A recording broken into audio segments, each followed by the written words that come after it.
into, just be an example.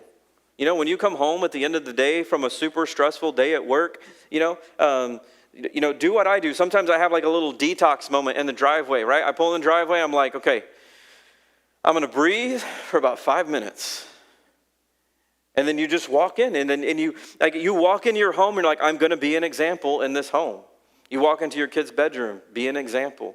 You sit down at the table with your wife, it's just the two of you, be an example. You go to work, be an example. Whatever capacity you lead in, wherever you go, just always be an example, and you will start to live out the gospel.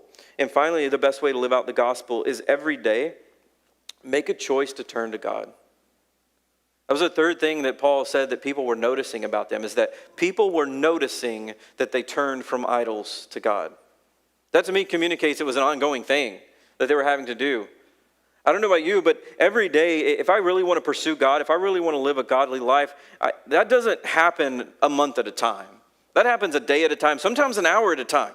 Where like you're in a situation where like every hour it's like, okay, God, it just depends on how the day goes. Sometimes it's every 30 seconds you're like trying to focus on God. But if you really want to live out the gospel, every day you wake up, you have to survey the idols in your life. You have to kill them and turn to God.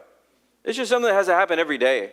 It's not something that you do once, man, because those idols have a way of creeping back in like weeds, almost like it talks about in the New Testament, how they planted the seeds but the weeds grew up. Right? That just happens sometimes. So you got to get out your spiritual roundup every day and kill the weeds and make sure that you're focused on God. Because that was one of the big things they noticed is, hey, these people, they heard this gospel, they responded to it, and they stopped worshiping these idols and started worshiping the one true God, the living and true God. So they lived out the gospel. And not only that, but they echoed the gospel. If you've ever been to a canyon or a cave or somewhere like the Grand Canyon, you can yell and it echoes, echoes, echoes, echoes.